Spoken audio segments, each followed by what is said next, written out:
Hello every one, welcome to ருக்ஸா channel. புதுசாக நம்ம சேனலுக்கு வரவங்க சப்ஸ்கிரைப் பண்ணாதவங்க சப்ஸ்கிரைப் பண்ணி பெல்ல ஆளுங்கிற பட்டனை கிளிக் பண்ணிக்கோங்க. இன்றைக்கி வந்துட்டு நம்ம சூப்பரான ஸ்வீட்டான கொலக்கட்டை தாங்க செய்ய போகிறோம். அதுக்கு வடை சட்டி அடுப்பில் வச்சுட்டு 2 டேபிள் ஸ்பூன் நெய் ஊற்றிட்டு நாட்டு சக்கரை 1 கப் போட்டு நல்லா வந்துட்டு அதை ஒரு 2 மினிட் மட்டும் ஃப்ரை பண்ணிவிட்டு சும்மா ஒரு 1/4 டம்ளர் தண்ணி ஊற்றி நல்லா அதை வந்துட்டு சக்கரை கரைஞ்சோன்னே 1 கப் தேங்காய் துருவி வச்சுட்டேங்க.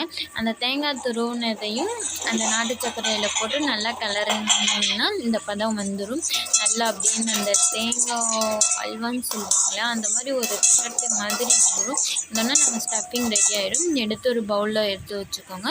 அதை வந்துட்டு நம்ம கொலக்கட்டை மாவு வந்துட்டு ரெடி பண்ணி வச்சுருக்கோம்ல, கடையில் வாங்கினதாக இருந்தாலும் சரி, வீட்டில் வாங்கி வீட்லேயே செஞ்சதாக இருந்தாலும் சரி, அந்த கொலக்கட்டை மாவுக்குள்ளே இந்த பூரணத்தை வந்து ஸ்டஃபிங் பண்ணிவிட்டு இட்லி பாத்திரத்தில் வேக வச்சுக்கோங்க. வேக வச்சுட்டிங்கன்னா 10 நிமிஷத்தில் கொலக்கட்டை ஈஸியாக ரெடி ஆகிடும். இது நான் பண்ண கொலக்கட்டை. ஃபஸ்ட்டு வந்துச்சு இல்லையா, அது எங்கள் அம்மா பண்ணது. பாருங்களேன், நான் வந்துட்டு அந்த கொலக்கட்டை அச்சில் வச்சு பண்ணேன். சூப்பராக வந்திருக்குங்க. அந்த கலரிங்காக ப்ரௌனிஸாக தெரியுறது என் தம்பி பண்ணது.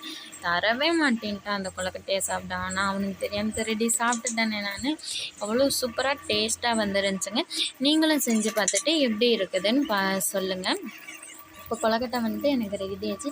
நான் வந்துட்டு கட் பண்ணி காட்டுறேன் பாருங்களேன். கொலக்கட்டை அவ்வளோ சூப்பராக எல்லாமே வெந்து அவ்வளோ ஒரு டேஸ்ட்லெஸ் டச்சு எல்லாமே சூப்பராக இருந்துச்சுங்க. நாளைக்கு ஒரு வீடியோவில் சந்திக்கலாம். பாய் பாய்.